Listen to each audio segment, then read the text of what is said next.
പൗലോസ് ആലക്കോടൻ പറഞ്ഞത് കേട്ട് വിറച്ചുപോയി രാഘവൻ.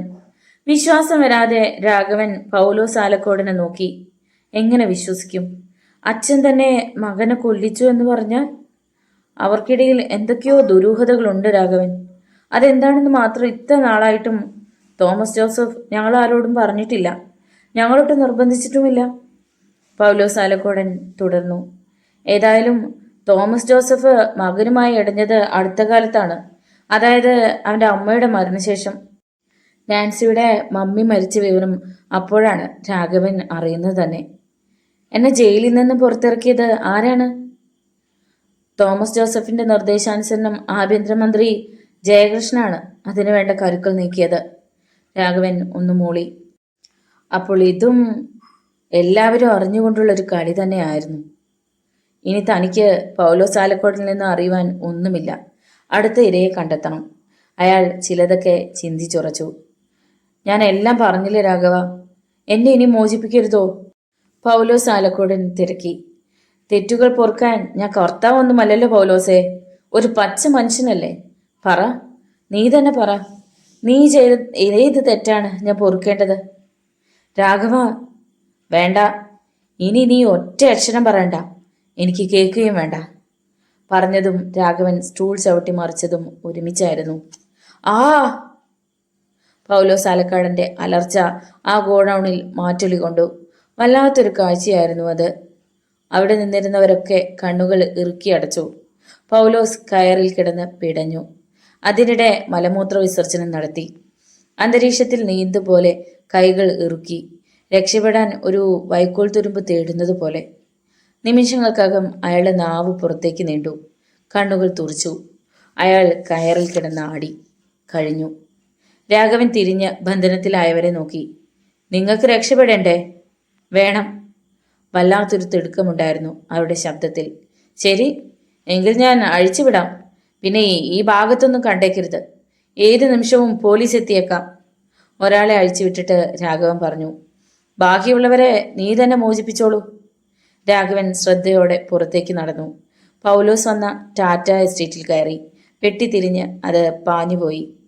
താഴെ താൻ വന്ന ബൈക്ക് ഇരിക്കുന്നിടത്ത് അയാൾ കാർ നിർത്തി ഇറങ്ങി. ബൈക്കാണ് തനിക്ക് പറ്റിയത്. അയാൾ അതിൽ കയറി. നേരം പുലരാറായിരുന്നു. അടുത്ത ഇര ആരാവണം എന്ന് ചിന്തിച്ചുകൊണ്ടാണ് അയാൾ യാത്ര ചെയ്തത്.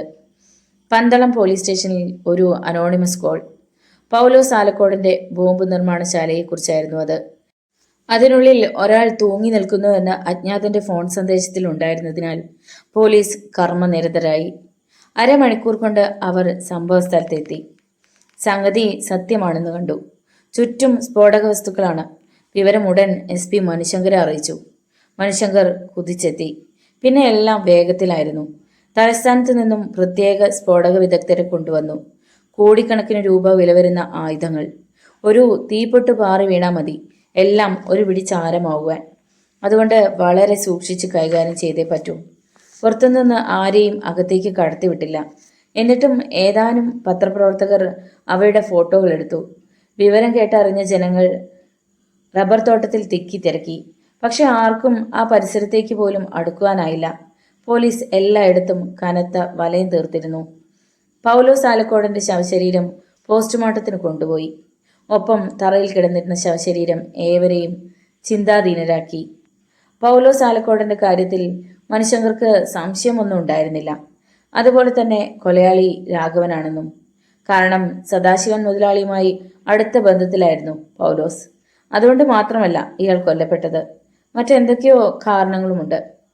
പൗലോസ് ആലക്കോടന്റെ ശവസംസ്കാരത്തിൽ പങ്കെടുക്കാനെത്തിയ ആഭ്യന്തരമന്ത്രി ജയകൃഷ്ണൻ TVയിലേക്ക് SP മണിശങ്കരെ വിളിപ്പിച്ചു. മണിശങ്കർ അവിടെ എത്തി. ജയകൃഷ്ണൻ അയാളെ അടിമുടി ഒന്ന് നോക്കി. മിസ്റ്റർ മണിശങ്കർ? സർ. കേന്ദ്ര ആഭ്യന്തരമന്ത്രിയുടെ മരണം മുതലിങ്ങോട്ട് എത്രമാത്രം കൊലപാതകങ്ങൾ ആ രാഘവൻ നടത്തിയെന്ന് നിങ്ങൾക്ക് തന്നെ അറിവുള്ളതാണ്. മൂക്കിന് കീഴ് അവനുണ്ടായിട്ടും അറസ്റ്റ് ചെയ്യാൻ കഴിയാതിരുന്നതിനെ പറ്റി നിങ്ങൾക്ക് എന്ത് മറുപടിയാണ് തരാനുള്ളത്? മണിശങ്കർ മന്ത്രിയുടെ മുഖത്തു നിന്നും ദൃഷ്ടികൾ പിൻവലിക്കാതെ തന്നെ ചോദിച്ചു. സർ, എല്ലാ കൊലപാതകങ്ങളും നടത്തിയത് രാഘവൻ തന്നെയാണെന്ന് എങ്ങനെ പറയാനാവും? എൻ്റെ അറിവിൽ കൊല്ലപ്പെട്ടവരുമായി രാഘവന് മുൻവൈരാഗ്യമൊന്നുമില്ല. ആ നിലയ്ക്ക് ഷട്ടപ്പ്! മന്ത്രിയുടെ ശബ്ദമുയർന്നു. നിങ്ങൾ എന്താണ് മിസ്റ്റർ, ആ കൊലയാളിയെ ന്യായീകരിക്കാൻ ശ്രമിക്കുകയാണോ? No sir. ഏറിയാൽ ഒരാഴ്ച. അതിനുള്ളിൽ അവനെ ഞാൻ ഇരുമ്പഴികൾക്കുള്ളിലെത്തിക്കും. പിന്നെ ഈ കൊലപാതകങ്ങൾക്ക് മുഴുവൻ ഉത്തരവാദി അവനാണെങ്കിൽ ഷുവർ സർ, ഇനിയും ഇവിടുത്തെ പല വമ്പന്മാരും അവന്റെ ഹിറ്റ് ലിസ്റ്റിലുണ്ടാവും. അറിയാതെ ജയകൃഷ്ണന്റെ കണ്ണുകളിൽ ഒരു നടുക്കം പാറി വീണത് മണിശങ്കർ കണ്ടു. അതുകൊണ്ട് ആർക്കും വ്യക്തമാകാത്ത ഒരു കഥയുടെ പിന്നാലെ കൂടിയാണ് ഞാനിപ്പോൾ. മരണപ്പെട്ടവരൊക്കെ എങ്ങനെ രാഘവന്റെ ശത്രുക്കളായി? അതറിഞ്ഞെങ്കിൽ മാത്രമേ ഇനിയുള്ളവരെ രക്ഷിക്കാനും രാഘവനെ പിടിക്കാനും കഴിയൂ. ജയകൃഷ്ണന്റെ തൊണ്ടയിലെ ജലം വറ്റി വരണ്ടു കഴിഞ്ഞിരുന്നു. മന്ത്രി അസ്വസ്ഥനാണെന്ന് മണിശങ്കർ അറിഞ്ഞു. പക്ഷേ അതെന്തുകൊണ്ട്? അതുപോലെ തന്നെ മറ്റൊരു കാര്യം കൂടിയുണ്ട് സർ. ആ ബോംബ് നിർമ്മാണശാലയ്ക്ക് പൗലോസ് ആലക്കോട് മാത്രമല്ല ഉത്തരവാദി. ഈ നാട്ടിലെ പല വമ്പന്മാരും അതിന്റെ പാർട്ട്ണർമാരാണ്. What nonsense you are talking? മുഖത്തെ വിളർച്ച മറയ്ക്കാൻ ശ്രമിച്ചുകൊണ്ട് ജയകൃഷ്ണൻ ചോദിച്ചു. സർ, അതൊരു യാഥാർത്ഥ്യം മാത്രമാണ്. അതിലേക്ക് വിരൽ ചൂണ്ടുന്ന പല രേഖകളും എൻ്റെ പക്കൽ കിട്ടിക്കഴിഞ്ഞു. പൗലോസ് ആലക്കോടിന്റെ ഡയറി കുറിപ്പുകൾ സഹിതം. ഞാനത് പഠിച്ചു തുടങ്ങുകയാണ്. മന്ത്രി ഞെട്ടി. തലയിൽ ഒരു ബോംബ് വീണാൽ ജയകൃഷ്ണൻ ഇത്രയും നടുങ്ങുമായിരുന്നില്ല. Okay okay, you can go sir. Manishankar ഒരിക്കൽ കൂടി അറ്റൻഷനിലായി. പിന്നെ തിരിഞ്ഞു നടന്നു. ജയകൃഷ്ണൻ ധൃതിയിൽ വാതിൽ ചാരി. ആ നിമിഷം തൊട്ടപ്പുറത്തെ മുറിയിലുണ്ടായിരുന്ന തോമസ് ജോസഫ് അവിടേക്ക് വന്നു. അവൻ പറഞ്ഞത് താനും കേട്ടല്ലോ അല്ലേ? മന്ത്രി തിരക്കി. കേട്ടു. എന്താണ് അഭിപ്രായം? അവന് എന്തൊക്കെയോ സംശയമുള്ളതുപോലെ തോന്നുന്നു. മാത്രമല്ല അപകടകാരിയുമാണ്. പണ്ട് സ്വാമിയുടെ പ്രശ്നം കോടതിയിലെത്തിയത് ഇവൻ ഒരുത്തം കാരണമാണ്. മന്ത്രി അമർത്തിയൊന്ന് മൂളി. ഇതിപ്പോ ചെകുത്താനും കടലിൽ ഇടയിൽപ്പെട്ടതുപോലെയായി. ഒരു വശത്ത് തൻ്റെ മരുമകൻ, മറുഭാഗത്ത് ഈ SP. ഇവനെ ട്രാൻസ്ഫർ ആക്കിയിട്ട് ആദ്യത്തിനെ ഇവിടേക്ക് കൊണ്ടുവന്നാലോ? അയാൾക്കാവുമ്പോൾ രാഘവനെ അകത്താക്കാൻ ഒരു പ്രത്യേക താല്പര്യവും തോന്നും. ഞാനും അക്കാര്യം ആലോചിക്കാതിരുന്നില്ല. പക്ഷേ എടുത്തു ചാടി എന്തെങ്കിലും ചെയ്ത് അത് പിന്നെ കോടാലിയായി ഭവിക്കുകയാണ് പതിവ്. അല്ലെങ്കിൽ ഇവൻ നമുക്കെതിരെ എന്തെങ്കിലും തെളിവുകൾ കണ്ടെത്തിയ? അതിലും അപകടകരമായ മറ്റൊന്ന് അവന്റെ പക്കലുണ്ടെന്ന് തോമസ് ജോസഫ് മറക്കുന്നു. ആ പെണ്ണ്. എന്ത് വേണമെന്ന് മനസ്സിൽ പോലും ഒരു തോന്നലുണ്ടാകുന്നില്ലല്ലോ കർത്താവേ. താൻ സൂക്ഷിക്കണം. പകമൂത്ത സർപ്പമാണ് രാഘവൻ. അവൻ ഇനി വരുന്നത് നമ്മുടെ ആരുടെയെങ്കിലും അടുത്തേക്കായിരിക്കും.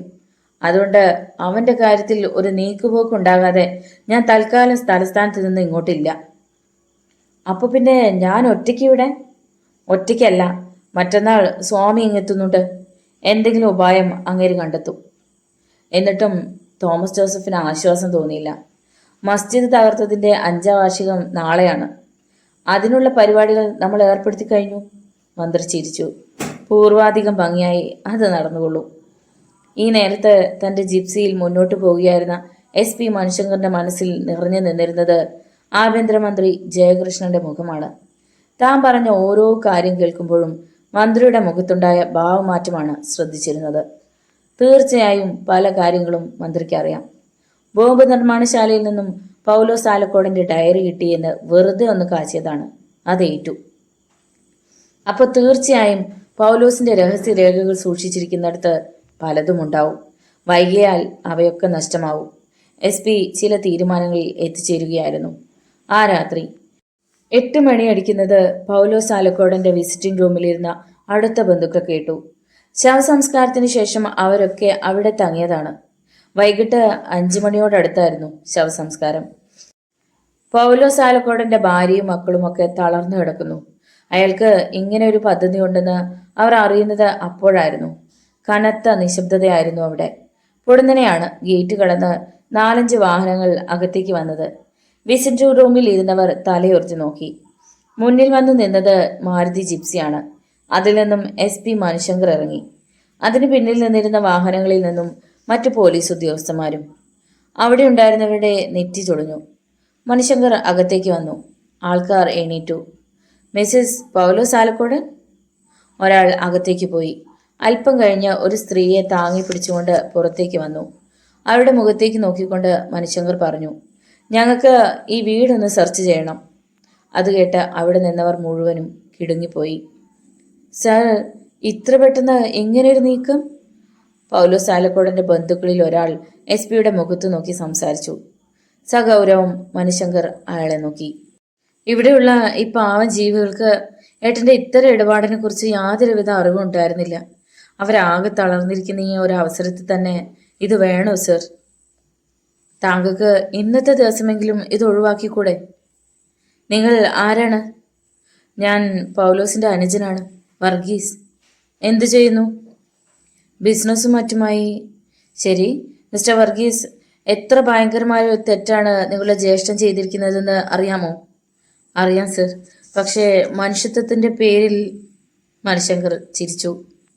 മനുഷ്യത്വത്തിന്റെ പേരിലല്ലായിരുന്നെങ്കിൽ ഈ വീട്ടിൽ ഇപ്പൊ ആരും ഉണ്ടാവുമായിരുന്നില്ല. എല്ലാവരും ലോക്കപ്പിൽ കിടന്നേനെ. നിങ്ങൾക്കറിയാമോ, പൗലോസിന്റെ ഭാര്യയുടെ പേരിലാണ് ആ ബോംബ് നിർമ്മാണശാല നിൽക്കുന്ന സ്ഥലം. ആ നിലയ്ക്ക് ഇവിടെയുള്ളവരെ കസ്റ്റഡിയിൽ എടുക്കാതിരിക്കുന്നത് എൻ്റെ ഒരു ഔദാര്യം കൊണ്ട് മാത്രമാണ്. മറക്കണ്ട. വർഗീസിന്റെ മുഖം വിളറി. ക്ഷമിക്കണം സർ. ഈ വീട്ടിലുള്ളവർ മുഴുവൻ ഇവിടെ വന്നിരിക്കണം. ആരെങ്കിലും ഫോൺ ചെയ്യുകയോ അറ്റൻഡ് ചെയ്യുകയോ പാടില്ല. കമോൺ. മണിശങ്കർ DYSP അശോകന്റെ നേതൃത്വത്തിലുള്ള പോലീസ് ഉദ്യോഗസ്ഥരെ നോക്കി പറഞ്ഞു. സെർച്ച്. പോലീസ് സംഘം അകത്തേക്ക് കയറി. പൗലോസ് ആലക്കോടിന്റെ ഭാര്യയും മക്കളുമെല്ലാം വിസിറ്റിംഗ് റൂമിലെ സെറ്റുകളിൽ തളർന്നിരുന്നു.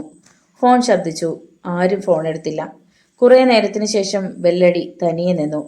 അരമണിക്കൂർ കഴിഞ്ഞപ്പോൾ വീണ്ടും ഫോൺ ശബ്ദിച്ചു. മണിശങ്കർ റിസീവർ എടുത്ത് താഴെ വെച്ചു. Hello hello. ആരോ വിളിക്കുന്നത് കേട്ടു. 3 മണിക്കൂറുകളോളം നീണ്ടുനിന്ന റെയ്ഡ്. അതിനിടെ പത്രപ്രതിനിധികളും മറ്റും വിവരമറിഞ്ഞ് പാഞ്ഞെത്തി. പൗലോസ് ആലക്കോടന്റെ പേഴ്സണൽ റൂമിൽ നിന്ന് പോലീസിന് വിലപ്പെട്ട രേഖകൾ പലതും കിട്ടി. ആരും അത്ര വേഗം കണ്ടെത്താത്ത വിധത്തിൽ ഭിത്തിയിൽ തൂക്കിയിട്ടിരുന്ന ഒരു ചിത്രത്തിന് പിന്നിലുള്ള രഹസ്യ അറയിലായിരുന്നു അത് ഒളിപ്പിച്ചു വെച്ചിരുന്നത്. ആരെയും നടുക്കുന്ന രഹസ്യങ്ങൾ, ഡയറിക്കുറിപ്പുകൾ. മണിശങ്കർ എല്ലാം ഒന്ന് ഒടിച്ചു നോക്കിയെങ്കിലും പത്രക്കാരോട് അവയുടെ വിശദാംശങ്ങൾ വെളിപ്പെടുത്തുവാൻ തയ്യാറായില്ല. 11:30 കഴിഞ്ഞപ്പോൾ പിടിച്ചെടുത്ത രേഖകളുമായി സംഘം മടങ്ങി. ആ വീട്ടിലുള്ള ആരും തന്നെ തന്റെ പെർമിഷനോട് കൂടിയല്ലാതെ ഒരിടത്തും പോയിക്കൂടെന്നും മണിശങ്കർ കൽപ്പിച്ചു. 2 കോൺസ്റ്റബിൾമാരെ അവിടെ രഹസ്യമായി ഡ്യൂട്ടിക്കിടുകയും ചെയ്തു. അവിടെ വന്നു പോകുന്നവർ ആരൊക്കെയെന്ന് അറിയുവാൻ. ആ രാത്രി മണിശങ്കർ തന്റെ ഓഫീസിൽ തന്നെ കഴിച്ചുകൂട്ടി. പൗലോസ് ആലക്കോടന്റെ വീട്ടിൽ നിന്ന് കിട്ടിയ രേഖകളും ഡയറിക്കുറിപ്പുകളുമൊക്കെ വിശദമായി പരിശോധിച്ചു. ആഭ്യന്തരമന്ത്രിയടക്കം പലർക്കും സ്ഫോടക വസ്തു നിർമ്മാണ കേന്ദ്രവുമായി ബന്ധമുണ്ട്. സ്വാമി പ്രപഞ്ചാനന്ദന്റെ തീവ്രവാദി ബന്ധം, മയക്കുമരുന്ന് ബിസിനസ്, മസ്ജിദ് തകർത്തതിന്റെ 5ാം വാർഷികത്തോടനുബന്ധിച്ച് നടത്താനിരുന്ന ഭീകര പ്രവർത്തനങ്ങൾ. തന്റെ ശ്വാസം നിലച്ചു പോകുന്നത് പോലെ തോന്നി. മണിശങ്കർ വാച്ചിൽ നോക്കി. ഉടൻ എന്തെങ്കിലും ചെയ്യണം, അല്ലെങ്കിൽ ഒരുപക്ഷെ ഈ രേഖകൾ പുറത്തു കാട്ടരുതെന്ന് മുകളിൽ നിന്നുള്ള ഉത്തരവ് ഏത് നിമിഷവും പറന്നെത്തിയേക്കും. ഇത്രയും കാലത്തെ അനുഭവങ്ങളിലൂടെ താൻ പഠിച്ച പാഠമാണത്. DGP കൃഷ്ണയ്യരുമായി ഉടനെ ബന്ധപ്പെടണം. നീതിബോധമുള്ള ഓഫീസറാണ് അദ്ദേഹം. അതിനു മുമ്പായി പത്രക്കാർക്ക് വിവരം നൽകണം. പ്രസ് ക്ലബിലേക്ക് വിളിച്ചു. 5 മിനിറ്റിനുള്ളിൽ പത്രപ്രതിനിധികളെത്തി. അത്യാവശ്യം പ്രസിദ്ധീകരിക്കേണ്ട റിപ്പോർട്ടുകൾക്കായുള്ള രേഖകളുടെ ഫോട്ടോസ്റ്റാറ്റ് കോപ്പികൾ അവർക്ക് കൊടുത്തു. പത്രങ്ങളുടെ ലാസ്റ്റ് എഡിഷനുകളെങ്കിലും വാർത്ത വരും. തൽക്കാലം ഒരു ഷോക്ക് ട്രീറ്റ്മെന്റ്. പത്രക്കാർ തിരിച്ചുപോയി. മണിശങ്കർ ആലോചനയിൽ മുഴുകി. ആദ്യഘട്ടം കഴിഞ്ഞു. മന്ത്രി ജയകൃഷ്ണനെ ഇപ്പോൾ ഒന്നും ചെയ്യാൻ തനിക്കാവില്ല. പിന്നെയുള്ളത് SP ആദിത്യൻ, തന്റെ തുല്യ റാങ്കുള്ള ഓഫീസർ. അയാളെ DGPക്ക് കൈകാര്യം ചെയ്യാനാവും. പ്രപഞ്ചാനന്ദൻ വിദേശത്താണ്. പിന്നെ ഇവിടെയുള്ളത് തോമസ് ജോസഫാണ്.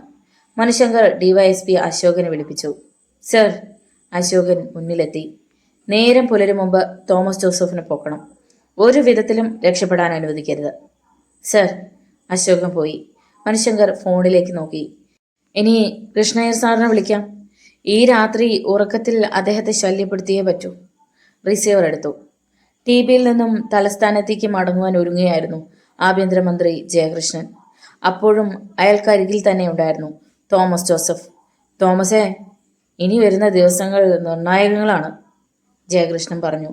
ഓരോ ചുവടും സൂക്ഷിച്ചേ നമ്മൾ വെക്കാവൂ. അറിയാമല്ലോ? അറിയാം. ഞാനും ചിലതൊക്കെ തീരുമാനിച്ചു കഴിഞ്ഞു. പൗലോസ് പോയി. നമ്മളെയെല്ലാം നശിപ്പിക്കാനുള്ള വിത്ത് പാകിട്ട് ഇനി അനുഭവിച്ചു തീർത്തല്ലേ പറ്റൂ. ആ SP പറഞ്ഞത് സത്യമാകണമെന്നില്ല. പൗലോസ് ഒരിക്കലും ആ ഗോഡൌണിൽ രഹസ്യരേഖകളൊന്നും സൂക്ഷിക്കില്ല, എനിക്ക് ഉറപ്പുണ്ട്. തോമസ് ജോസഫിന്റെ കണ്ണുകളിലേക്ക് മന്ത്രി നോക്കി. നമുക്ക് അങ്ങനെ വിശ്വസിക്കാമോ? തീർച്ചയായും. അപ്പോൾ അയാൾ ആ രേഖകളൊക്കെ എവിടെയാവും വെച്ചിരിക്കുന്നത്? അതേക്കുറിച്ച് എനിക്ക് ഒരു ധാരണയുമില്ല. മന്ത്രി എണീറ്റു. രാത്രിയിൽ യാത്ര പറയുന്നില്ല. സ്വാമി വന്നു കഴിഞ്ഞിട്ട് നമുക്ക് രഹസ്യമായി എവിടെയെങ്കിലും കൂടാം, കാര്യങ്ങൾ വിലയിരുത്താം. എന്തൊക്കെ ചെയ്യണമെന്നതിനെക്കുറിച്ച് വ്യക്തമായൊരു രേഖ തയ്യാറാക്കാം. ശരി, ഗുഡ് നൈറ്റ്. Good night. മന്ത്രി ജയകൃഷ്ണൻ വാതിൽക്കിൽ എത്തിയതേയുള്ളൂ. അപ്പോഴേക്കും പിന്നിൽ ഫോൺ ശബ്ദിച്ചു. അറിയാതെ ഒന്ന് ഞെട്ടി. ഏത് നായിൻ്റെ മോനാണ് ഈ പാതിരാത്രിക്കെന്ന് നോക്ക് തോമസേ, ഈർഷ്യയോടെ പറഞ്ഞു. മന്ത്രിയുടെ പിയും മറ്റൊരു റൂമിലായിരുന്നു. തോമസ് ജോസഫ് റിസീവർ എടുത്തു. ഹലോ. പിന്നെ തിരിഞ്ഞ് മന്ത്രിയോട് പറഞ്ഞു. ആദിത്യൻ സാറാ? എന്താ? നേരിട്ട് പറയണമെന്ന്. മന്ത്രി തിരികെ വന്ന് റിസീവർ വാങ്ങി. അപ്പുറത്തു നിന്നും ഒഴുകിയെത്തുന്ന ഓരോ വാക്കും നടുക്കം കൊള്ളിക്കുന്നതായിരുന്നു. ആകെ തകർന്നു സാറേ. മണിശങ്കർ പൗലോസിന്റെ വീട്ടിൽ റെയ്ഡ് നടത്തി ഒരുപാട് രഹസ്യരേഖകൾ പിടിച്ചെടുത്തു കഴിഞ്ഞു. സത്യമാണോടോ? നിലവിളിക്കും പോലെയായിരുന്നു മന്ത്രിയുടെ ശബ്ദം. Yes sir. റെയ്ഡിന് പോയ ഒരു പോലീസുകാരൻ നമ്മുടെ ആളാ. അയാളാ വിവരം എന്നെ വിളിച്ചറിയിച്ചത്. ഇനിയിപ്പോൾ എന്ത് ചെയ്യുമോടോ? അറിയത്തില്ല. മണിശങ്കർ ആണെങ്കിൽ വിഷമാ. ഏത് ചെലുത്താൻ പറഞ്ഞാലും അയാൾ കേൾക്കുമെന്ന് തോന്നില്ല. അങ്ങനെ ഒരു നീക്കം മുന്നിൽ കണ്ടിട്ടാവണം അയാൾ രാത്രി തന്നെ ഒരു പത്രസമ്മേളനവും നടത്തിയിരിക്കുന്നു. എൻ്റെ ദൈവമേ. പിന്നെ മറ്റൊന്നുകൂടി, തോമസ് ജോസഫിനെ അറസ്റ്റ് ചെയ്യാൻ അയാൾ ഡിവൈഎസ്പി അശോകനെ അയച്ചിരിക്കുകയാണ്. മന്ത്രി അറിയാതെ തലതിരിച്ച് തോമസ് ജോസഫിനെ നോക്കി. മന്ത്രിയുടെ ഭാവമാറ്റങ്ങൾ നോക്കി ഒന്നും മനസ്സിലാകാതെ നിൽക്കുകയാണ് തോമസ് ജോസഫ്. ഇനി അവന്റെ അടുത്ത നീക്കം എന്താണെന്ന് നീ ശ്രദ്ധിക്ക്. ജയകൃഷ്ണൻ ആദിത്യന് നിർദ്ദേശം നൽകി. അയാൾ വിയർപ്പിൽ കുളിച്ചിരുന്നു. എന്താ എന്താ ആദിത്യൻ സാറ് പറഞ്ഞത്? തോമസ് ജോസഫ് ഉദ്യോഗത്തോടെ തിരക്കി. ഒരു സെക്കൻഡ് കഴിഞ്ഞാണ് മന്ത്രിയിൽ നിന്നും മറുപടി കിട്ടിയത്. തോമസേ, കാര്യങ്ങളൊക്കെ തകിടം മറിഞ്ഞിരിക്കുന്നു. പ്രതീക്ഷകളൊക്കെ അറ്റുപോയിരിക്കുന്നു. ആഭ്യന്തരമന്ത്രി മേശയുടെ വക്കിൽ അള്ളി പിടിച്ചു. ഒന്നും മനസ്സിലായിട്ടില്ലെങ്കിലും തോമസിന്റെ ചങ്കിടിപ്പേറി. തന്നെ അറസ്റ്റ് ചെയ്യാൻ മണിശങ്കർ ഉത്തരവിട്ടിരിക്കുന്നു. കാര്യങ്ങൾ വളരെ ചുരുക്കി ജയകൃഷ്ണൻ പറഞ്ഞു കേൾപ്പിച്ചു. തോമസ് ജോസഫിന്റെ തലയ്ക്കുള്ളിൽ ചുഴലിക്കാച്ചിരമ്പി. ജയകൃഷ്ണ, വിവശനായി തോമസ് ജോസഫ് വിളിച്ചു. ഞാൻ ഇനി എന്ത് ചെയ്യുമടോ? എന്നെ കൈ കിട്ടിയ ആ നായിൻ്റെ മോ ഇടിച്ച് ഇഞ്ചപ്പരുമാക്കും. എങ്ങനെയെങ്കിലും എന്നെ നീ അവനിൽ നിന്ന് രക്ഷിക്കണം. ഞാൻ എന്ത് ചെയ്യണം? നിന്റെ കൂടെ ഞാൻ വരിക തിരുവനന്തപുരത്തേക്ക്. എന്നെ ആർക്കും പിടിക്കാനാവാത്ത എവിടെയെങ്കിലും നീ ഒളിപ്പിക്കണം. എൻ്റെ കാര്യം തന്നെ ബുദ്ധിമുട്ടിലായിരിക്കുമ്പോൾ ഞാൻ എന്ത് ചെയ്യും തോമസേ? ആ കഴിവേറി മോൻ പത്രക്കാർക്ക് എന്തൊക്കെ എറിഞ്ഞു കൊടുത്തു എന്നറിയണമെങ്കിൽ നേരം പുലരുന്നവരെ കാത്തിരിക്കണം. അതിനനുസരിച്ചായിരിക്കും ഇനിയുള്ള എൻ്റെ ഭാവി. തോമസ് ജോസഫിന് ശബ്ദിക്കാനുള്ള ശക്തിയില്ലാതായി. താങ്കൾ നേരിട്ടുകൊണ്ടിരിക്കുന്ന വിപത്തിന്റെ ഭീകര രൂപം അയാൾക്കും വ്യക്തമായി. ഒരു ചീട്ടുകൊട്ടാരം കണക്കെ സ്വപ്നഗോപുരങ്ങൾ തകർന്നു വീഴുകയാണ്. ഇനിയുള്ള കാലം സെൻട്രൽ ജയിലിനുള്ളിൽ കഴിയേണ്ടി വരുമോ? ഫലങ്ങളെല്ലാം കൂടി ഒന്നിച്ച് കിട്ടാൻ പോവുകയാണോ? തോമസ് ജോസഫിന് അങ്ങനെ തോന്നി. മന്ത്രിയുടെ ശബ്ദമാണ് അയാളെ ചിന്തകളിൽ നിന്ന് ഉണർത്തിയത്. തോമസേ, ചിന്തിച്ചു നിൽക്കാൻ സമയമില്ല. കഴിവതും വേഗത്തിൽ ആരും പിടിക്കാത്ത ഏതെങ്കിലും ഭാഗത്ത് ഒളിച്ചോളൂ. കാര്യങ്ങൾ എങ്ങനെയൊക്കെ ആകുന്നു എന്നറിയട്ടെ. വല്ലാത്തൊരു തിടുക്കമുണ്ടായിരുന്നു ആ ശബ്ദത്തിന്. തൃപ്തമായ മനസ്സോടെയല്ല മന്ത്രിയുമായി യാത്ര പറഞ്ഞു പിരിഞ്ഞ തോമസ് ജോസഫ് കാറിനരികിലെത്തിയത്. ഡ്രൈവർ സ്റ്റിയറിംഗ് വീലിന് പിന്നിൽ തന്നെ ഉണ്ടായിരുന്നു. വേഗം പോകട്ടെ. പിന്നിൽ കയറി ഡോർ ആഞ്ഞടയ്ക്കുന്നതിനിടയിൽ തോമസ് ജോസഫ് പറഞ്ഞു. ഡ്രൈവർ കാർ സ്റ്റാർട്ട് ചെയ്തു. ഹെഡ്ലൈറ്റുകൾ തെളിഞ്ഞു. ടി വിയുടെ ഗേറ്റ് കടന്ന് കാർ പാഞ്ഞുപോയി. താൻ എങ്ങോട്ടാ വണ്ടി വിടുന്നത്? തോമസ് ജോസഫ് തിരക്കി. പോകേണ്ടിടത്തേക്ക് തന്നെ. തിരിഞ്ഞു നോക്കാതെ ഡ്രൈവർ പറഞ്ഞു. തോമസ് ജോസഫിന്റെ നെറ്റി ചൊളിഞ്ഞു. ഡ്രൈവറുടെ ശബ്ദത്തിന് ഒരു മാറ്റം പോലെ. കാറിനുള്ളിലെ ലൈറ്റിട്ടു. ഡ്രൈവർ തിരിഞ്ഞു നോക്കി. തൊട്ടു മുന്നിൽ ഒരു ബോംബ് പൊട്ടിയതുപോലെ കിടുങ്ങി. ഡ്രൈവിംഗ് സീറ്റിൽ അയാളായിരുന്നു, രാഘവൻ. രാഘവൻ! നിലവിളിക്കും പോലെ തോമസ് ജോസഫ് പറഞ്ഞു. അതെ. അപ്പോ അമ്മായപ്പൻ ഈ മരുമകനെ മറന്നില്ല അല്ലേ? റൊമ്പ താങ്ക്സ്. ഒപ്പം അയാൾ കാറിന്റെ വേഗത കുറെ കൂടി വർദ്ധിപ്പിച്ചു. രാഘവ, എന്നെ രക്ഷിക്കണം. നിന്നോട് ഞാൻ ചെയ്ത ദ്രോഹങ്ങളൊക്കെ മറക്കണം. ഞാൻ മറന്നു കഴിഞ്ഞല്ലോ. അതുകൊണ്ടല്ലേ അമ്മായപ്പനെ തേടി വന്നത്. അയാൾ കൈനീട്ടി കാറിനുള്ളിലെ ലൈറ്റ് അണച്ചു. വീണ്ടും ഇരുട്ട്. രാഘവൻ കാര്യമായിട്ട് പറഞ്ഞതോ അതോ തന്നെ പരിഹസിച്ചതോ എന്ന് വ്യക്തമാകാതെ തോമസ് ജോസഫ് പിൻസീറ്റിലേക്ക് ചാരി. ഇരുളിൽ വെടിയുണ്ട പോലെ പായുകയായിരുന്നു കാർ. എസ് പി മണിശങ്കർ പ്രതീക്ഷിച്ചതുപോലെ DGP കൃഷ്ണയ്യർ നല്ല ഉറക്കത്തിലായിരുന്ന സമയത്തായിരുന്നു അയാളുടെ ഫോൺ കോൾ. വിവരം വ്യക്തമായി കേട്ട ശേഷം കൃഷ്ണയ്യർ പറഞ്ഞു, മനു, ഇതൊരു വല്ലാത്ത സംഭവമാണല്ലോ. ഏതായാലും നീ പത്രക്കാർക്കൊരു സൂചന കൊടുത്തത് നന്നായി. പിന്നെ നാളെ നേരം പുലരുമ്പോ കേരളത്തിൽ പല അട്ടിമറികളും നടക്കുമെന്നതിന്റെ സൂചനയുണ്ടെങ്കിൽ ഇപ്പൊ തന്നെ ജാഗ്രത പാലിക്കാൻ ഞാൻ എല്ലാ സ്റ്റേഷനിലേക്കും മെസ്സേജ് കൊടുക്കുന്നുണ്ട്. ബൈ ദ ബൈ, നീ ഉടൻ തന്നെ ആ രേഖകളുമായി ഇങ്ങോട്ട് പുറപ്പെട്ടോളൂ. ഞാൻ കൂടി എല്ലാം ഒന്ന് കണ്ടിട്ട് എന്ത് വേണമെന്ന് ചിന്തിക്കാം. ഏതായാലും ഇക്കാര്യത്തിൽ CM നമ്മുടെ കൂടെ നിൽക്കും എന്നാണ് എൻ്റെ വിശ്വാസം. സർ, അപ്പോ രാവിലെ 7 മണിക്ക് നാം തമ്മിൽ കാണുന്നു, ഓഫീസിൽ വെച്ച് തന്നെ. Okay? Okay sir. Manishankar receiver വെച്ചു. തലസ്ഥാനത്ത് കൊണ്ടുപോകേണ്ട പേപ്പറുകളുടെ എല്ലാം ഫോട്ടോ കോപ്പികൾ കൂടിയെടുത്ത് തന്റെ പക്കൽ സൂക്ഷിച്ചു. പത്രങ്ങളുടെ ലാസ്റ്റ് എഡിഷനുകളിൽ വന്ന വാർത്തകൾ കണ്ട് ജനങ്ങൾ ഞെട്ടിപ്പോയി. ഉന്നതങ്ങളിൽ ഫോണുകൾ ശബ്ദിച്ചു. ജനങ്ങളിൽ രോഷമിരമ്പി. ആഭ്യന്തരമന്ത്രി ജയകൃഷ്ണന് ബോംബ് നിർമ്മാണശാലയുമായി ബന്ധം. മസ്ജിദ് തകർത്തതിന്റെ 5ാം വാർഷികമായ ഇന്ന് രാജ്യത്തിന്റെ പല ഭാഗങ്ങളിലും ഭീകരപ്രവർത്തനങ്ങൾ നടത്തുവാൻ മന്ത്രി തന്നെ പദ്ധതിയൊരുക്കുന്നു. ഇതിന്റെയൊക്കെ പിന്നിൽ ഉന്നതന്മാരുടെ ഒരു സംഘം കൂടി. SP റാങ്കുള്ള ഒരു ഉദ്യോഗസ്ഥനും പ്രതി. സന്യാസത്തിനു മറവിൽ മയക്കുമരുന്ന് കച്ചവടം. ആഭ്യന്തരമന്ത്രി തീവ്രവാദി. ഇങ്ങനെ പോകുന്നു വാർത്തകൾ. പത്രങ്ങളൊക്കെ രാവിലെ തന്നെ ചൂടപ്പം പോലെ വിറ്റഴിഞ്ഞു. തന്റെ ഔദ്യോഗിക വസതിയിൽ പത്രങ്ങൾ നിരത്തിയിട്ട് ആഭ്യന്തരമന്ത്രി ജയകൃഷ്ണൻ അണപ്പല്ല് ഞെരിച്ചു. ബാസ്റ്റർഡ്! SP മണിശങ്കർ, അവനൊരുത്തനാണ് ഇതിനൊക്കെ കാരണക്കാരൻ. മന്ത്രിയുടെ ഭാര്യ അയാളെ ആദ്യം കാണുന്നത് പോലെ തുറച്ചു നോക്കി. ഈ വീട്ടിൽ നിങ്ങൾ ബോംബ് വല്ലതും ഒളിച്ചു വെച്ചിട്ടുണ്ടോ മനുഷ്യ? ജയകൃഷ്ണൻ ചാടി എണീറ്റ് അവരുടെ മുഖമടച്ച് ഒന്ന് കൊടുത്തു. കുരയ്ക്കുന്നോടി കോറി മോളെ! ഭാര്യ നിലവിളിച്ചുകൊണ്ട് അകത്തേക്ക് ഓടി. ജയകൃഷ്ണൻ കൂട്ടിലടച്ച കിളിയെ പോലെ വിസിറ്റിംഗ് റൂമിൽ അങ്ങുമിങ്ങും നടന്നു. എന്തോ ഓർത്തിട്ടെന്ന വണ്ണം അയാൾ റിസീവർ എടുത്ത് ഏതോ നമ്പറുകളിൽ വിരലമർത്തി. ഹലോ, യെസ്, ഞാനാ ജയൻ.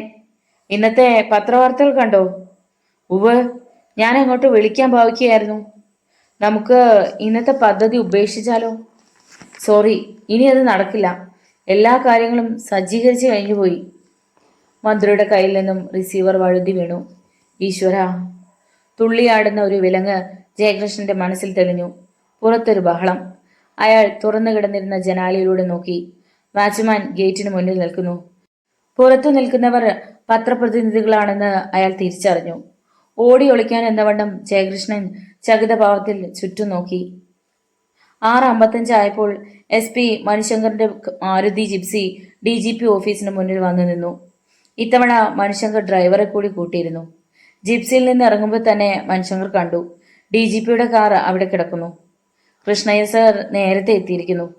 പാറാവുകാരൻ അറ്റൻഷനിലായി. മണിശങ്കർ അകത്തേക്ക് പോയി. ഹാഫ് ഡോറിൽ പതിയെ തട്ടി. May I come in sir? Yes. Manishankar അകത്ത് കടന്നു. DGP മുഖമുയർത്തി. SP അദ്ദേഹത്തിന് സല്യൂട്ട് നൽകി. സർ. പിന്നെ താൻ കൊണ്ടുവന്ന ഫയൽ മേശപ്പുറത്ത് വെച്ചു. ആ നിമിഷം ക്ലോക്കിൽ 7 മണി അടിച്ചു. Manu, take your seat. Krishnayyar കസേരയ്ക്ക് നേരെ കൈ ചൂണ്ടി. സർ. അയാൾ ഇരുന്നു. കൃഷ്ണയ്യർ ഫയൽ അഴിച്ചു. അന്നത്തെ പത്രങ്ങളെല്ലാം അദ്ദേഹത്തിന്റെ മേശപ്പുറത്തുണ്ടായിരുന്നു. യാത്രക്കിടയിൽ കൊട്ടാരക്കരയിൽ നിന്ന് മണിശങ്കറും പത്രങ്ങളൊക്കെ വാങ്ങി നോക്കിയിരുന്നു. ഫയലിലെ ഓരോ പേജ് മറിക്കുമ്പോഴും കൃഷ്ണയ്യ സാറിന്റെ മുഖത്തുണ്ടാകുന്ന ഭാവമാറ്റങ്ങൾ നോക്കിയിരിക്കുകയായിരുന്നു മണിശങ്കർ. അരമണിക്കൂറോളം കഴിഞ്ഞാണ് DGP തല ഉയർത്തിയത്. ഭീകരം, അവിശ്വസനീയം, അദ്ദേഹം മന്ത്രിച്ചു. Sir, next movement? DGP എന്തോ പറയാൻ ഭാവിക്കുകയായിരുന്നു. ആ നിമിഷം ഫോൺ ശബ്ദിച്ചു. DGP റിസീവർ എടുത്തു. Hello sir. ഞാൻ കണ്ടു. Sure sir. മണിശങ്കർ, അയാളിപ്പോൾ എൻ്റെ അരികിലുണ്ട്. സർ. അങ്ങനെ ചെയ്യാം സർ. മെസ്സേജ് കൊടുത്തു കഴിഞ്ഞു സർ. റിസീവർ വെച്ചിട്ട് കൃഷ്ണയ്യർ തലയുയർത്തി. CM ആയിരുന്നു. നമ്മൾ ഇരുവരും ഉടനെ അദ്ദേഹത്തിന്റെ ഓഫീസിലെത്തണമെന്ന്. DGP എണീറ്റു. ഒപ്പം മണിശങ്കറും. കൃഷ്ണയ്യർ ഫയൽ മണിശങ്കറെ ഏൽപ്പിച്ചു. DGPയുടെ കാറിലായിരുന്നു യാത്ര. വഴിമധ്യേ മണിശങ്കർ പറഞ്ഞു, വളരെ രസകരമായ ഒരു വസ്തുതയുണ്ട് സർ. കൃഷ്ണയ്യർ തലതിരിച്ച് മണിശങ്കറെ നോക്കി. നമുക്ക് ഇത്രയും കാര്യങ്ങളൊക്കെ അറിയുവാൻ കഴിഞ്ഞതിന് പിന്നിൽ ആ രാഘവനാണ്. പന്തളം പോലീസ് സ്റ്റേഷനിൽ കിട്ടിയ അനോണിമസ് കോളിന് പിന്നിൽ അയാളാണ്. കേന്ദ്ര ആഭ്യന്തരമന്ത്രിയുടെ ഘാതകന്റെ കാര്യമല്ലേ മനു പറയുന്നത്? Yes sir. കാര്യങ്ങൾ ഇങ്ങനെയൊക്കെ ആയ നിലയ്ക്ക് എനിക്ക് സംശയമുണ്ട് സർ. മറ്റു ചിലരൊക്കെ ആ മർഡറിന് പിന്നിൽ പ്രവർത്തിച്ചിട്ടില്ലേ? DGP ഒന്ന് മൂളി. കാർ മുഖ്യമന്ത്രിയുടെ ഓഫീസിന് മുന്നിലെത്തി. മുഖ്യമന്ത്രി അവരെ മാത്രം പ്രതീക്ഷിച്ചാണ് അതിരാവിലെ സെക്രട്ടേറിയറ്റിലെത്തിയത്. ഇരുവരും കടന്നു ചെന്ന് അറ്റൻഷനിലായി. ഇരിക്കടോ, ചീഫ് മിനിസ്റ്റർ കുമാരൻ മാസ്റ്റർ പറഞ്ഞു. DGP ഇരുന്നു. മണിശങ്കർ നിൽക്കുന്നത് കണ്ട് CM തലയുയർത്തി നോക്കി. തന്നോടുകൂടിയാ പറഞ്ഞത്. Thank you sir. SP ഇരുന്നു. മുഖ്യമന്ത്രി തിരക്കി. താൻ സൂപ്പർ സ്റ്റാർ ആകാനാണോ കാര്യങ്ങൾ നേരത്തെ തന്നെ പത്രക്കാർക്ക് കൊടുത്തത്? മണിശങ്കർ ഒന്ന് വിളറി. എങ്കിലും പറഞ്ഞു, നോ സർ. കള്ളനാണയങ്ങളെ ജനങ്ങൾ ഇനിയും തിരിച്ചറിയാൻ കാലതാമസമുണ്ടാകരുതെന്ന് ഞാൻ കരുതി. മാത്രമല്ല, ഇനിയും ഈ വിവരം പുറത്തു വന്നില്ലെങ്കിൽ, ഒരിക്കലും അതിന് കഴിഞ്ഞില്ലെങ്കിലോ? മുഖ്യമന്ത്രി അയാളെ സൂക്ഷിച്ചു നോക്കി. What you mean? സർ, തൽക്കാലം ഈ വിവരമൊന്നും പുറത്തു വിടേണ്ടെന്നും പറഞ്ഞ് ഒരു സന്ദേശം എനിക്ക് കിട്ടിക്കൂടാകയില്ലല്ലോ. മുഖ്യമന്ത്രി ചിരിച്ചു. ഓടുന്ന പട്ടിക്ക് ഒരു മുഴം മുന്നിലെറിഞ്ഞു താൻ അല്ലേ? തന്നെ കുറ്റപ്പെടുത്താൻ എനിക്ക് ആഗ്രഹമില്ല. കഴിഞ്ഞ സർക്കാരിന്റെ കാലത്ത് അങ്ങനെയൊക്കെ നടന്നിട്ടുണ്ടാവും. അതുകൊണ്ട് ഞാനും അങ്ങനെ ചെയ്യുമെന്ന് തനിക്ക് തോന്നുന്നുണ്ടോ? ആ ഒരാശ്വാസം മാത്രമേ ഉള്ളൂ സർ. അതുപോട്ടെ, ഉദ്യോഗസ്ഥന്മാരുമായി ഇത്ര സൗഹൃദത്തോടെ കാര്യങ്ങൾ ചർച്ച ചെയ്യുന്ന വേറെ ഏത് മന്ത്രി ഉണ്ടോ? വാസ്തവം തന്നെ സർ. എങ്കിൽ ഞാനൊരു സംശയം ചോദിക്കട്ടെ? മുഖ്യമന്ത്രി രഹസ്യരേഖകളുടെ ഫയൽ എടുത്തു. കഴിഞ്ഞ മന്ത്രിസഭയായിരുന്നെങ്കിൽ ഇതിനി താൻ കാണുക പോലുമില്ലായിരുന്നു. ഇനി ഞാനും അങ്ങനെ ചെയ്തെന്നിരിക്കട്ടെ, തനിക്ക് എന്ത് ചെയ്യാൻ കഴിയും? മണിശങ്കർ മുഖത്ത് വന്ന മന്ദഹാസം മറച്ചിട്ട് പറഞ്ഞു. ഇതിന്റെ എല്ലാ ഫോട്ടോ കോപ്പികൾ എന്റെ കൈവശമുണ്ട് സർ. ആ ഒരു മറുപടി കുമാരൻ മാസ്റ്റർ പ്രതീക്ഷിച്ചില്ലെന്ന് തോന്നുന്നു. അല്പം കഴിഞ്ഞാണ് അദ്ദേഹം പിന്നെ സംസാരിച്ചത്. ഭരണപക്ഷത്തിനെതിരെ ആഞ്ഞടിക്കുവാൻ കാത്തിരുന്ന പ്രതിപക്ഷത്തിന് കിട്ടിയ തുറുപ്പ് ചീട്ടായിരുന്നു ആ പത്രവാർത്തകൾ. രാവിലെ തന്നെ തലസ്ഥാനത്ത് പല ഭാഗങ്ങളിലും അതിനുള്ള പ്രതികരണങ്ങൾ കണ്ടു തുടങ്ങി. ആദ്യം കരിങ്കൊടി ഉയർത്തിയാണ് പ്രതിപക്ഷം പ്രതിഷേധം പ്രകടിപ്പിച്ചു തുടങ്ങിയതെങ്കിലും ക്രമേണ പ്രതിഷേധത്തിന് മാറ്റം വന്നു. ഒരു അപ്രഖ്യാപിത ബന്ദ് എന്നുള്ള രീതിയിലേക്ക് കാര്യങ്ങൾ കടന്നു.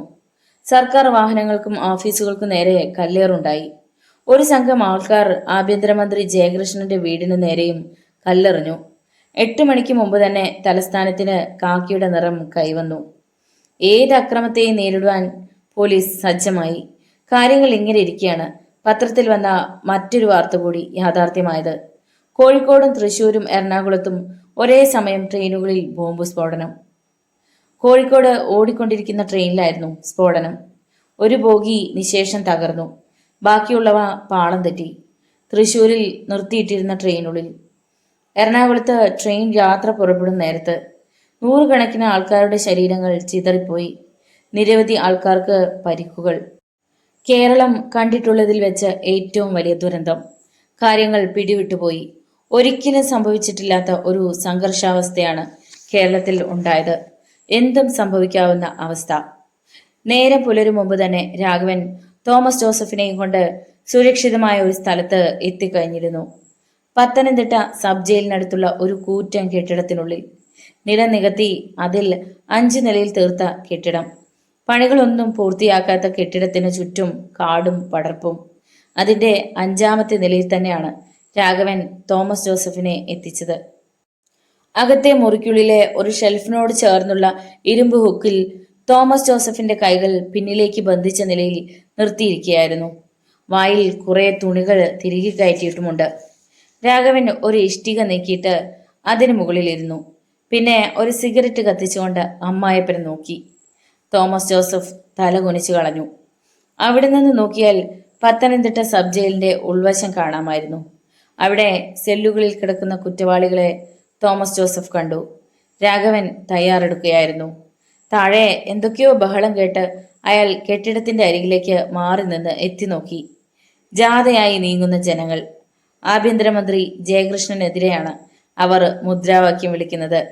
രാഘവന്റെ ചുണ്ടിൽ ചിരിയൂറി.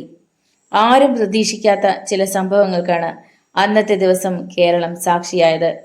മുഖ്യമന്ത്രി കുമാരൻ മാസ്റ്റർ ആഭ്യന്തരമന്ത്രി ജയകൃഷ്ണനെ തന്റെ ക്യാബിനിലേക്ക് വിളിച്ചു വരുത്തി. കനത്ത പോലീസ് പ്രൊട്ടക്ഷനോടുകൂടിയാണ് ജയകൃഷ്ണൻ അവിടെ എത്തിയത്. അയാളെ കിട്ടിക്കഴിഞ്ഞാൽ ആ നിമിഷം കടിച്ചു കീറാൻ കാത്തിരിക്കുകയായിരുന്നു ജനങ്ങൾ. ജയകൃഷ്ണൻ സെക്രട്ടേറിയറ്റിൽ എത്തിയപ്പോൾ തന്നെ പത്രപ്രതിനിധികൾ വളഞ്ഞു. 1000 ചോദ്യങ്ങൾ. അയാൾ ഒന്നും മിണ്ടിയില്ല. മുഖം കടന്നൽ കുത്തേറ്റതുമാതിരി വീർത്തിരുന്നു. മുഖ്യമന്ത്രിക്ക് മുന്നിൽ ജയകൃഷ്ണൻ ഇരുന്നു. അല്പനേരം കഴിഞ്ഞാണ് കുമാരൻ മാസ്റ്റർ തിരക്കിയത്. എന്താണ് ജയകൃഷ്ണന്റെ തീരുമാനം? ചോദ്യം കേട്ട് ആഭ്യന്തരമന്ത്രി പകച്ചുപോയി. മാസ്റ്റർ ചോദിക്കുന്നത് രാജിവെക്കുന്നോ അതോ ഞാൻ തന്നെ പുറത്താക്കണോ? ജയകൃഷ്ണന്റെ നടുക്കം ഒന്നുകൂടെ പൂർണ്ണമായി. ഈ അവസ്ഥയിൽ ഇത് മാത്രമേ പരിഹാരമുള്ളൂ. ജയകൃഷ്ണ, താൻ രാജിവെച്ചേ പറ്റൂ. അല്ലെങ്കിൽ അത് മന്ത്രിസഭയുടെ പ്രതിച്ഛായയ്ക്ക് തന്നെ മങ്ങലുണ്ടാക്കും. ജയകൃഷ്ണന്റെ ഭാവം മാറിയത് പെട്ടെന്നാണ്. അങ്ങനെയൊക്കെ പറഞ്ഞ് എന്നെ പേടിപ്പിക്കാതെ മാസ്റ്ററെ.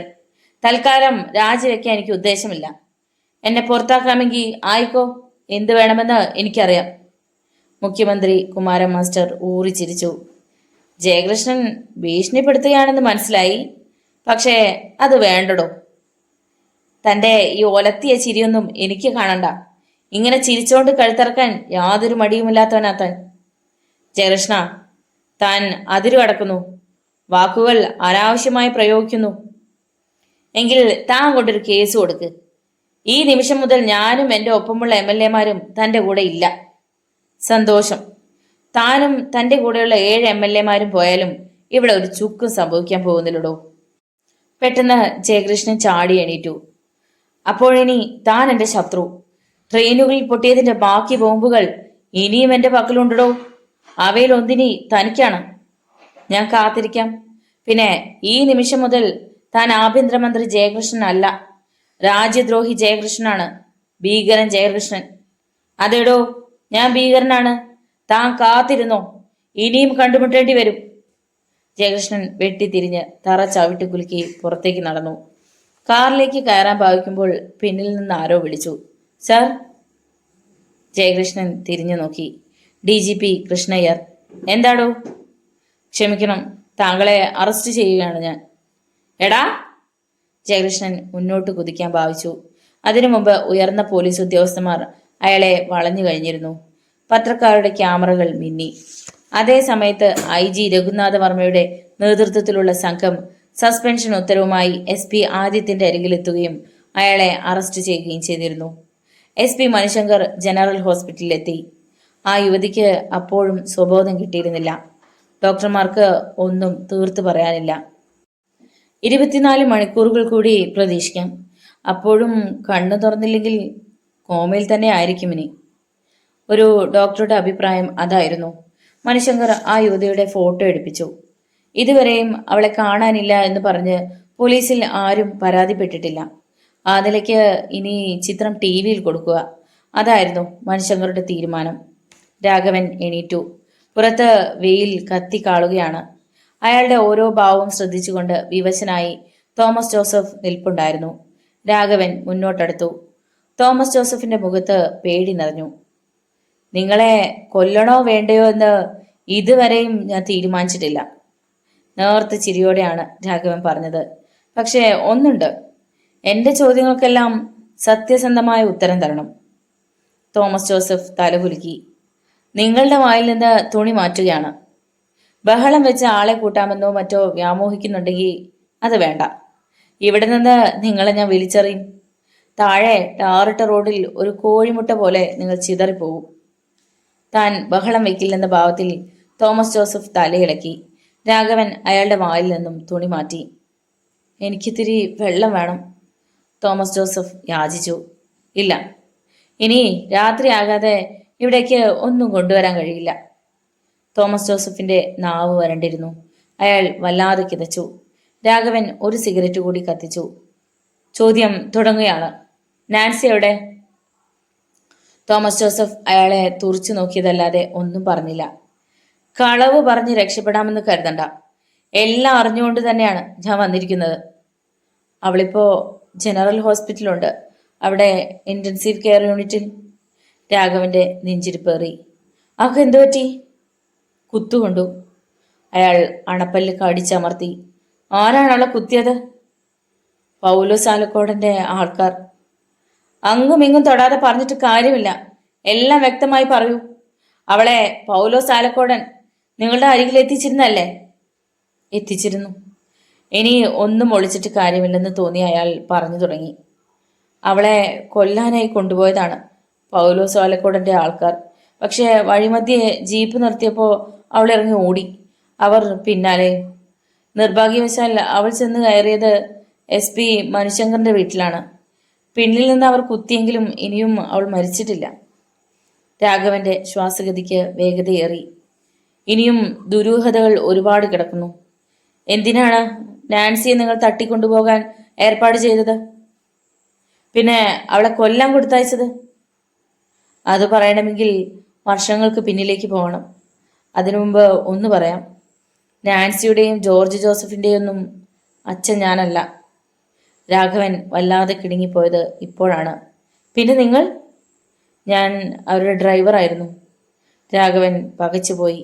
മനസ്സിൽ ഇത്രയും കാലം ഒളിച്ചു വെച്ചിരുന്ന ആ രഹസ്യം തോമസ് ജോസഫ് പറയാൻ തുടങ്ങി. അച്ഛനും അമ്മയൊന്നും ആരെന്നറിയാതെ വളർന്നവനായിരുന്നു ഞാൻ. നാൻസിയുടെ മുത്തച്ഛൻ്റെ കാരുണ്യത്തിലാണ് ഞാൻ കഴിഞ്ഞിരുന്നത്. ചെറുപ്പം മുതൽ തന്നെ നാൻസിയുടെ അമ്മ ഗ്രേസിയെ എനിക്കിഷ്ടമായിരുന്നു. പക്ഷേ അവരുടെ ഉപ്പും ചോറും തിന്നു കഴിയുന്ന എനിക്ക് ആ വിവരം പുറത്തു പറയാനുള്ള ധൈര്യം ഉണ്ടായിരുന്നില്ല. കാലം കടന്നുപോയി. ഗ്രേസിയുടെ വിവാഹം കഴിഞ്ഞു. ഞാൻ പക മനസ്സിൽ ഒളിച്ചു വെച്ചു. അവൾ മറ്റൊരാളുടേതാകുന്നത് എനിക്ക് സങ്കല്പിക്കാൻ പോലും കഴിയുമായിരുന്നില്ല. ഗ്രേസിയുടെ ഭർത്താവ് ജോർജ് ഡൽഹിയിൽ ഒരു കമ്പനി മാനേജറായിരുന്നു. വിവാഹം കഴിഞ്ഞ ഉടനെ അയാൾ ഭാര്യയുമായി അങ്ങോട്ട് പോയി. തിരികെ വരുമ്പോൾ ഗ്രേസിക്ക് 2 വയസ്സായ ഒരു ആൺകുട്ടി ഉണ്ടായിരുന്നു. മാത്രമല്ല അവൾ പൂർണ്ണ ഗർഭിണിയും. ഞാൻ ഒരു ഡ്രൈവറുടെ റോളിൽ അവരോടൊപ്പം കൂടി. ഒരു കാര്യം പറയാൻ മറന്നു. ഗ്രേസിക്ക് അമ്മയുണ്ടായിരുന്നില്ല. അവളുടെ വിവാഹം കഴിഞ്ഞ് അധികനാൾ കഴിയുന്നതിന് മുമ്പ് അപ്പനും മരിച്ചിരുന്നു. അദ്ദേഹത്തെ താൻ കൊന്നതല്ലേ? രാഘവൻ വെറുതെ ചോദിച്ചാണ്. പക്ഷേ തോമസ് ജോസഫ് പരിങ്ങി. എന്താ മിണ്ടാത്തത്? അതെ. അവസാനം അയാൾക്ക് സമ്മതിക്കേണ്ടി വന്നു. അതവിടെ നിൽക്കട്ടെ, ബാക്കി പറ. അവധി കഴിഞ്ഞ് തിരിച്ചു പോകും മുമ്പ് തന്നെ വിൽസൺ ജോർജിന് ഹാർട്ട് അറ്റാക്ക് ഉണ്ടായി. പക്ഷേ തക്ക സമയത്ത് ഹോസ്പിറ്റലിൽ എത്തിച്ചതിനാൽ അപകടമുണ്ടായില്ല.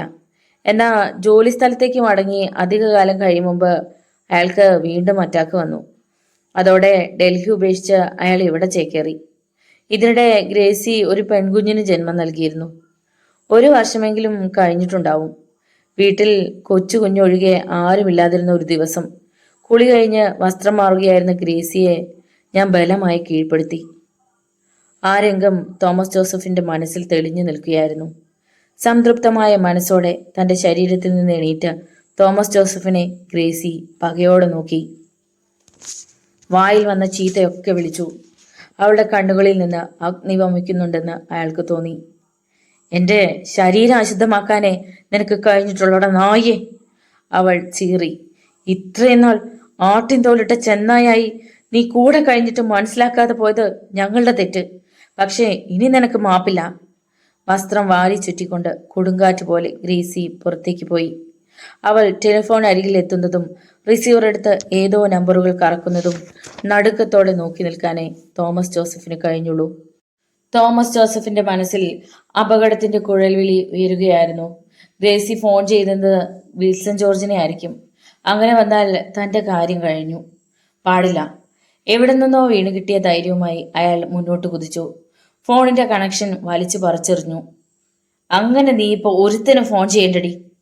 ഇറങ്ങട വെളി. ഗ്രേസി പുറത്തേക്ക് കൈ ചൂണ്ടിക്കൊണ്ട് ഗർജിച്ചു. തോമസ് ജോസഫ് വികൃതമായി ചിരിച്ചു. പണ്ടേ ഒത്തിരി കൊതിച്ചിട്ടുള്ളതാടി നിന്നെ ഞാൻ. ഇപ്പോഴും നിന്റെ സൗന്ദര്യത്തിന് ഒട്ടും മങ്ങലേറ്റിട്ടില്ല. ഇനിയും എനിക്ക് നിന്നെ വേണം. ഒരു തവണ കൊണ്ടൊന്നും എനിക്ക് നിന്നോടുള്ള ആസക്തി കുറയില്ല. ഗ്രേസി കാറി തുപ്പി. ഇന്നോടുകൂടി നിന്റെ കഥ കഴിഞ്ഞടാ. അദ്ദേഹം ഒന്ന് വന്നോട്ടെ. ലൈസൻസ് ഉള്ള തോക്കുണ്ട്, കൊന്നുകളയും നിന്നെ. തോമസ് ജോസഫിന്റെ കണ്ണുകൾ കുറുകി. നിന്റെ ഭർത്താവ് വന്നു കഴിഞ്ഞാൽ, അയാൾ അണപ്പല്ലുകൾ കടിച്ചുകൊണ്ട് മനസ്സിൽ പറഞ്ഞു. വരട്ടെ, അവനിങ്ങ് വരട്ടെ. ഗ്രേസി പൊട്ടിക്കരഞ്ഞുകൊണ്ട് അകത്തേക്ക് പോയി. തെറ്റ് ചെയ്തത് എന്റെ പപ്പയാടാ. തെണ്ടി തിരിഞ്ഞു വന്ന് നിന്നെ വീട്ടിൽ വിളിച്ചു നിർത്തി ആഹാരവും വസ്ത്രങ്ങളും ഒക്കെ തന്നു. ദുഷ്ട, നിന്നെ സ്വന്തം ആങ്ങളെ പോലെ കരുതി എന്നെ തന്നെ. തോമസ് ജോസഫ് അപ്പോൾ പ്രതികരിച്ചില്ല. അയാൾ മനസ്സിൽ കൂട്ടുകയും കുറയ്ക്കുകയും ചെയ്യുകയായിരുന്നു. സമയമെഴിഞ്ഞു നീങ്ങി. അകത്ത് കൊച്ചു കുഞ്ഞ് ഉണർന്ന് കരയുന്നത് കേട്ടു. സന്ധ്യയോടുകൂടിയാണ് വിൽസൺ ജോർജ് മടങ്ങിയെത്തിയത്. ആൺകുട്ടിയും അയാൾക്കൊപ്പമുണ്ടായിരുന്നു. തോമസ് ജോസഫ് കരുതി തന്നെയിരുന്നു. ഗ്രേസി പറയുമോ? സാധാരണ സ്ത്രീകളൊക്കെ ഇങ്ങനെ ഒരു സംഭവം ഉണ്ടായാൽ മറച്ചു വെക്കാനേ ശ്രമിക്കൂ എന്നയാൾ വിശ്വസിച്ചു. ഗ്രേസിയും അങ്ങനെ തന്നെയാണ് ചെയ്തത്. വിവേകപൂർവ്വം ചിന്തിച്ചപ്പോൾ അതാണ് ശരിയെന്ന് അവൾക്കും തോന്നിയിരിക്കണം. 2 തവണ അറ്റാക്ക് വന്ന മനുഷ്യനാണ്. ഇത്തരം ഒരു വാർത്ത കേൾക്കാനുള്ള കരുത്തുണ്ടാവുമോ? അവളുടെ ആ മൗനം തോമസ് ജോസഫിന് കൂടുതൽ ധൈര്യം പകരുകയാണ് ചെയ്തത്. എന്നാൽ അവളാകട്ടെ തങ്ങളുടെ വാഹനത്തിൽ നിന്ന് എത്രയും വേഗം അയാളെ ഇറക്കിയിടുവാൻ എന്ത് ചെയ്യണമെന്നതിനെ കുറിച്ചായിരുന്നു ചിന്തിച്ചിരുന്നത്. പക്ഷേ അതിന് അവസരമുണ്ടാകുന്നതിന് മുമ്പ് തന്നെ ഒരു സംഭവമുണ്ടായി. ഭാര്യയും മക്കളുമായി ഒരു ബന്ധുവീട്ടിൽ പോയിട്ട് മടങ്ങി വരികയായിരുന്നു വിൽസൺ ജോർജ്. ഡ്രൈവ് ചെയ്തുകൊണ്ടിരുന്നത് തോമസ് ജോസഫാണ്. വഴിമധ്യേ വിൽസണിന് നെഞ്ചുവേദന തുടങ്ങി. അച്ചായ, ഗ്രേസി നിലവിളിച്ചു. അതുകൊണ്ട് ആൺകുട്ടിയും നിലവിളിക്കാൻ തുടങ്ങി. പെൺകുട്ടി ഗ്രേസിയുടെ കയ്യിലായിരുന്നു. തോമസ് ജോസഫ് തിരിഞ്ഞു നോക്കി. നെഞ്ചിൽ കൈ അമർത്തിക്കൊണ്ട് പിടയുകയാണ് വിൽസൺ ജോർജ്. വണ്ടി വേഗം ആശുപത്രിയിലേക്ക് വിട്, ഗ്രേസി വിളിച്ചു പറഞ്ഞു. തോമസ് ജോസഫിന്റെ മനസ്സിൽ ഒരു കരിന്തേൾ കുത്തി. അയാൾക്ക് ഗൂഢമായൊരു ചിരി വന്നു. താൻ കാത്തിരുന്ന അവസരമാണിത്. അയാൾ പെട്ടെന്ന് മുന്നിൽ കണ്ട പോക്കറ്റ് റോഡിലൂടെ കാർ ഇടത്തേക്ക് തിരിച്ചു. എന്തിനാ ആ വഴി പോകുന്നത്? കരച്ചിനിടയിലും ഗ്രേസി തിരക്കി. ഇതുവഴി പോയാ പെട്ടെന്ന് ആശുപത്രിയിലെത്താം. അവൾ അത് വിശ്വസിച്ചു. എന്നാൽ വളരെ ദുർഘടം നിറഞ്ഞ ഒരു പാതയായിരുന്നു അത്. 30 കിലോമീറ്റർ വേഗത്തിൽ പോലും അതുവഴി സഞ്ചരിക്കാൻ കഴിയില്ല. ഈ വഴി വരണ്ടായിരുന്നു. ഗ്രേസിയുടെ ശബ്ദം അയാൾ കേട്ടതായി ഭാവിച്ചില്ല. കുറെ കൂടി മുന്നോട്ടടുത്തപ്പോൾ പുതിയ കലുങ്ക് നിർമ്മിക്കുന്നതിനായി റോഡ് വെട്ടിയിട്ടിരിക്കുന്നതാണ് കണ്ടത്. തോമസ് ജോസഫിന് ഇത് നേരത്തെ അറിയാമായിരുന്നു. അയാൾ ബ്രേക്ക് അമർത്തി. എന്തു പറ്റി? എന്തിനാ വണ്ടി നിർത്തിയത്? ഗ്രേസി ഭയത്തോടെ ചോദിച്ചു. റോഡ് മുറിച്ചിട്ടിരിക്കുകയാണ്. നിർവികാര ഭാവത്തിലായിരുന്നു തോമസ് ജോസഫിന്റെ മറുപടി. അവിടെയെങ്ങും വണ്ടി തിരിക്കാനുള്ള സൗകര്യമുണ്ടായിരുന്നില്ല. വളരെ സാവധാനത്തിൽ അയാൾ കാർ പിന്നോട്ടെടുത്തു. അപ്പോഴേക്കും വിൽസൺ ജോർജിന്റെ പിടച്ചിൽ നിന്നിരുന്നു. ബോധമറ്റ് വിയർപ്പിൽ കുളിച്ച് ഗ്രേസിയുടെ ശരീരത്തിലേക്ക് ചാഞ്ഞു കിടക്കുകയായിരുന്നു ആ മനുഷ്യൻ. നിങ്ങൾ പക വീട്ടുകയാണല്ലേ? എന്തിന്? ഒന്നും അറിയാത്ത ഭാവത്തിൽ അയാൾ തിരക്കി. അതിന് ഗ്രേസി മറുപടി പറഞ്ഞില്ല. നിങ്ങൾക്ക് ഞാൻ എന്തു വേണമെങ്കിലും തരാം. പകരം എൻ്റെ ഭർത്താവിൻ്റെ ജീവൻ എനിക്ക് വേണം, അവൾ അപേക്ഷാസ്വരത്തിൽ പറഞ്ഞു. ഇനി ആശുപത്രിയിൽ കൊണ്ടുപോയിട്ടും വലിയ കാര്യമില്ലെന്ന് തോമസ് ജോസഫിന് അറിയാമായിരുന്നു. കുറെ കൂടി പിന്നോട്ടെടുത്ത ശേഷം അയാൾ കാർ തിരിച്ചുവിട്ടു. പ്രതീക്ഷ തെറ്റിയില്ല. ആശുപത്രിയിൽ എത്തും മുമ്പ് വിൻസെന്റ് ജോർജിന്റെ ജീവൻ ഈ ലോകത്തു നിന്നും എങ്ങോ പോയി മറിഞ്ഞിരുന്നു. ശവസംസ്കാരം കഴിഞ്ഞ രാത്രി മൃതദേഹം കാണാനും ശവസംസ്കാരത്തിൽ പങ്കുകൊള്ളാനും ഒക്കെ എത്തിയവർ ഒരു ചടങ്ങ് തീർത്തിട്ടെന്നവണ്ണം യാത്ര പറഞ്ഞ് പിരിഞ്ഞു പോയിരുന്നു. വിസിറ്റിംഗ് റൂമിൽ ഒരു സെറ്റിയിലിരുന്ന് സിഗരറ്റ് പുകച്ചു തള്ളുകയായിരുന്നു തോമസ് ജോസഫ്. അകത്തെ ബെഡ്റൂമിൽ തളർന്നുറങ്ങുന്ന മക്കളുടെയൊപ്പം ഒരു പഴന്തുണിക്കെട്ടുപോലെ കിടക്കുകയായിരുന്നു ഗ്രേസി. ഇന്നലെ വരെ തൻ്റെ കൂടെ ഈ കിടക്കയിലുണ്ടായിരുന്ന വിൽസച്ചായൻ ഇന്നില്ല. അദ്ദേഹം സെമിത്തേരിയിലെ 6 അടി മണ്ണിൽ. വിശ്വസിക്കാനാവുന്നില്ല. ഒക്കെ ഒരു സ്വപ്നമായിരുന്നെങ്കിൽ എന്ന് അവൾ കൊതിച്ചു പോയി. ഏതെങ്കിലും ഒരു നിമിഷത്തിൽ ഗ്രേസി എന്ന് വിളിച്ചുകൊണ്ട് അദ്ദേഹം കടന്നു വരുമെന്ന് അവൾ കരുതി. അപ്പോഴാണ് പിന്നിൽ നിന്ന് വിളി കേട്ടത്. ഗ്രേസി! ഹൃദയത്തിലൂടെ ഒരു പ്രകാശബിന്ദു പാഞ്ഞുപോയി.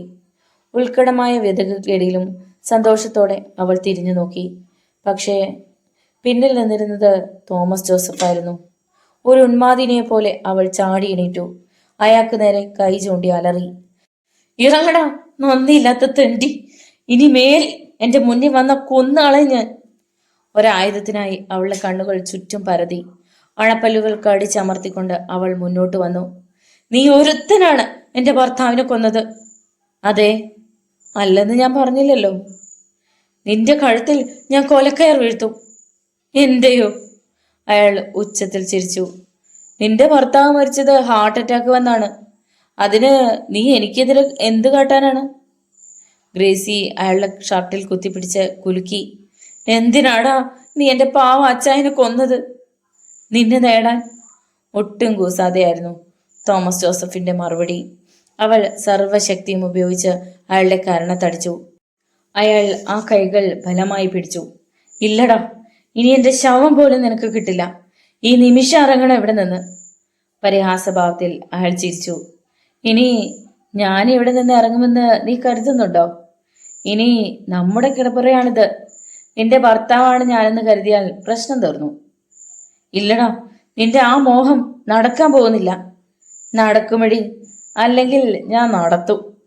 അയാളുടെ കണ്ണുകൾ തളർന്നുറങ്ങുന്ന കുഞ്ഞുങ്ങളുടെ മേൽ പാളി വീണു. നീ എന്നെ അനുസരിച്ചില്ലെങ്കിൽ ഭർത്താവിനെ പോലെ നിനക്ക് കുഞ്ഞുങ്ങളെ നഷ്ടമാവും.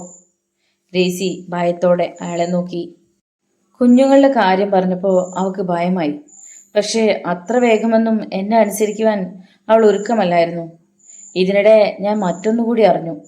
വിൽസൺ ജോർജ് തനിക്ക് ഹാർട്ട് അറ്റാക്ക് വന്നപ്പോൾ സ്വത്തുക്കൾ മുഴുവൻ ഗ്രേസിയുടെ പേരിൽ എഴുതി വെച്ചിരിക്കുകയാണ്. മാസങ്ങൾക്കുള്ളിൽ ഭീഷണിപ്പെടുത്തിയും മർദ്ദിച്ചും ഞാൻ ഗ്രേസിയെ എൻ്റെ വഴിയിലെത്തിച്ചു. അവളുടെ കിടപ്പറയിൽ വിൽസൺ ജോർജിന് പകരം ഞാൻ ഉറങ്ങി. മൂത്ത ചെറുക്കന് ആദ്യമൊന്നും അത് അത്ര ഇഷ്ടമായിരുന്നില്ലെങ്കിലും പിന്നീട് അവനും അനങ്ങിയില്ല. ഇത്രയും വരെ വിസ്തരിച്ച് പറഞ്ഞിട്ട് തോമസ് ജോസഫ് തളർച്ചയോടെ രാഘവനെ നോക്കി. രാഘവൻ അയാളെ തന്നെ നോക്കിയിരുന്നതല്ലാതെ ഒരക്ഷരം പോലും പറഞ്ഞില്ല. പുറത്ത് എപ്പോഴോ വെയിലടങ്ങിയിരുന്നു. സബ് ജയിലിനുള്ളിൽ ലൈറ്റുകൾ കത്താൻ തുടങ്ങിയിരിക്കുന്നുവെന്ന് രാഘവൻ കണ്ടു. സബ് ജയിലിന് പിന്നിലുള്ള ഉയർന്ന പാറയ്ക്കരികിലൂടെ ഇരുൾ അരിച്ചിറങ്ങി വരികയാണെന്ന് രാഘവന് തോന്നി. ബാക്കി കൂടി പറയടാ, മാർദ്ദവമില്ലാത്ത ശബ്ദത്തിൽ പറഞ്ഞു. ഞാൻ വല്ലാതെ തളർന്നുപോയി രാഘവ. അതൊന്നും സാരമില്ല, തളർച്ച ഞാൻ മാറ്റിത്തരാം. തോമസ് ജോസഫ് വീണ്ടും പറയാൻ തുടങ്ങി. ജോർജിനെ സ്കൂളിൽ കൊണ്ടുപോയി ചേർക്കുന്നത് ഞാനാണ്. അതുകൊണ്ട് അവൻ്റെ പേരിനോടുകൂടി ജോസഫ് എന്നുകൂടി ചേർത്തു. അങ്ങനെ ഞാൻ അവൻ്റെ അപ്പനായി. ജനങ്ങളും പഴയതൊക്കെ മറന്നു. ഗ്രേസിക്കും ഞാൻ ഭർത്താവായി. പക്ഷേ നാൻസി, അവൾ നിന്റെ കൂടെ പോന്നതിന് ശേഷമാണ് ഞാൻ സത്യം അറിഞ്ഞത്. ഗ്രേസി സ്വത്തുക മുഴുവൻ മക്കൾക്കായി എഴുതി വച്ചിരിക്കുകയാണെന്ന്. ഞാൻ ജോർജിനെ കൂടി കൂട്ടുപിടിച്ച് നിനക്കും നാൻസിക്കും എതിരെ തിരിച്ചു.